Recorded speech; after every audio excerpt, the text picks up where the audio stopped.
Students, class 12 physics, chapter 7, AC alternating current. Now AC alternating current, you have read this variation of current with time and it repeats periodically at equal interval of time. This is your AC alternating current, change of current with time. तो ये current क्या हो रहा है, ये graph देख रहे हो, टाइम है और करंट है. करंट क्या हो, इंक्रीज करेगा. Peak value of current, maximum amplitude I not से डी नॉट किया. फिर करंट क्या होगा, डिक्रीज करना शुरू किया. ये यहाँ पॉजिटिव हाफ साइकिल, टाइम क्या होगा t/2. फिर यहाँ से करंट इंक्रीज किया but negative, peak value of current minus I not. और फिर करंट क्या हो गया, डिक्रीज करना, जीरो हो गया करंट. यानी ये positive half cycle, negative half cycle. This is the current alternative. It varies, it repeats itself again and again. तो यहाँ पर हम लोग जो फाइंड आउट करना है, average current, mean current for positive half cycle for time t/2. Average current, ये average current का क्या हो जाएगा फॉर्मूला, जो कि हम लोग डेराइव करना है. ये IAV एवरेज, और ये I है, एनसीईआरटी में देखोगे इस तरह से साइन दे करके ये एवरेज का लिखते हैं करंट, या क्लास 10 वगैरह में पढ़ा है, बार देखो I बार एवरेज लिखते हैं. आई बार क्या होगा, 2I0, ये peak value of current by pi. Pi का वैल्यू क्या होगा 3.14 या 22/7. तो वैल्यू पुट करने के बाद क्या मिलेगा, 0.637I0.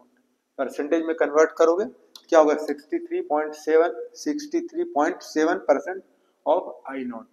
इस तरह से this you have to derive. इसको डेराइव करने के लिए क्या, ये है instantaneous current at any time, और ये I इक्वल टू dq/dt. ये दो फॉर्मूला की हेल्प से ये फॉर्मूला हम डेराइव कर सकते हैं. तो अब देखो क्या है एवरेज, क्या फाइंड आउट कर, average current, mean current for positive half cycle. इसके लिए एवरेज करंट तो क्या हो जाएगा, AC is represented as I equal to I0 sin omega t. अब यहाँ से देखो I equal to dq/dt, I equal to dq charge है, टाइम. तो क्या लिख सकते हो, dq is equal to IT, charge sent by AC for time dt. क्या होगा, charge sent by AC through time dt is, तो क्या होगा, dq is equal to I dt, dq is equal to I dt. और I के place पे value put कर सकते हो, तो क्या हो जाएगा, I के प्लेस पे I0 sin ओमेगा t. अब ये चार्ज क्या है, Q है. चार्ज कितना देर तक फ्लो होगा, positive half cycle, 0 to time t/2. तो ये टोटल चार्ज कर सकते हो, total charge sent in time t/2 is, यानी इसको इंटीग्रेट कर देना. इंटीग्रेट करोगे dq को is equal to integration I0 क्या है, कांस्टेंट बाहर निकल जाएगा, और इसका इंटीग्रेशन लिमिट क्या हो जाएगा, 0 to t/2 sine omega t. अब इसको इंटीग्रेशन क्या होगा, I0 साइन का इंटीग्रेशन क्या होता है, माइनस कॉस ओमेगा t. अब ये कॉस ओमेगा t का, ये ओमेगा t का differentiation with respect to time, तो ओमेगा क्या हो गया, ओमेगा कांस्टेंट बाहर निकला, तो dt/dt 1. इस तरह से इसका लिमिट हटाते हैं. Now this integration of dq, q हो गया. अब ये माइनस सॉरी, ये माइनस हो गया, माइनस I0, ये ओमेगा. अब ये कॉस, देखो ओमेगा के प्लेस क्या लिखते हैं, 2π/t. अब ये स्मॉल t के प्लेस पे upper limit t/2 minus cos, ये t के प्लेस पे 0, ये क्या होगा, 0 हो जाएगा, minus cos 0 degree.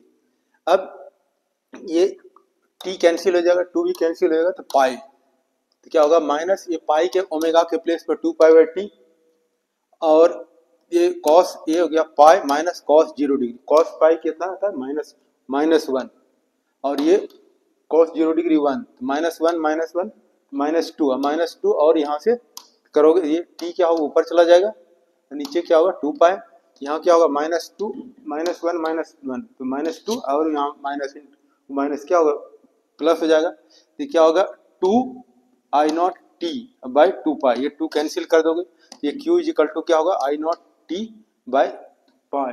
In this way you are saying.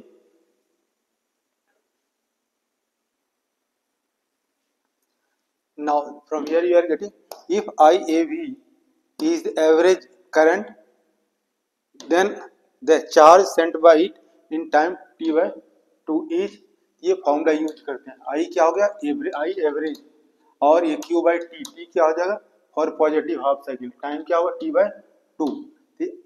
Q this formula से क्यू इज इक्वल टू क्या, आई के प्लेस आई एवरेज, टाइम के प्लेस पे क्या होगा positive half cycle T by two. अब एक इक्वेशन यहाँ पर फर्स्ट इक्वेशन है और सेकंड इक्वेशन, एलएचएस देखो इक्वल है, then RHS also will be equal. So I from equation first and second we have I average t by 2 और is equal to क्या होगा आई not T by pi.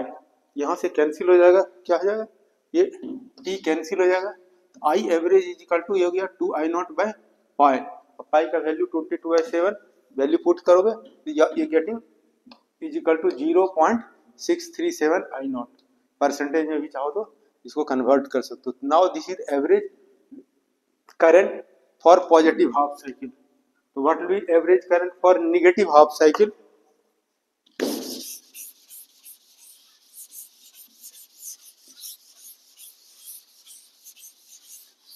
and average current for negative half cycle, for negative half cycle ये average क्या हो जाएगा, average equal to ये होगा -2 I nought by pi is equal to हो जाएगा -637 I nought. This you are getting, this is the average current for negative half cycle. So what will be average current for positive half cycle and negative half cycle? Average current for complete one cycle क्या होगा, this plus this यानी 0 हो जाएगा। तो average current for negative half cycle, तो average current for complete one cycle, तो average current for one cycle, average current for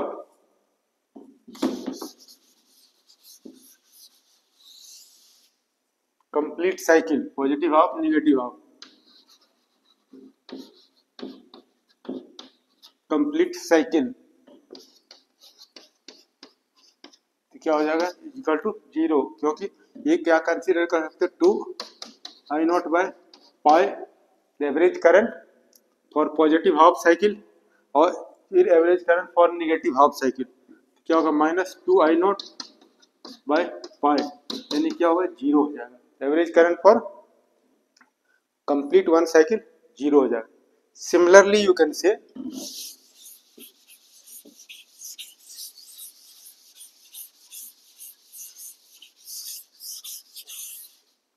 similarly, ये similarly का साइन कर सकते हो, सिमिलरली फॉर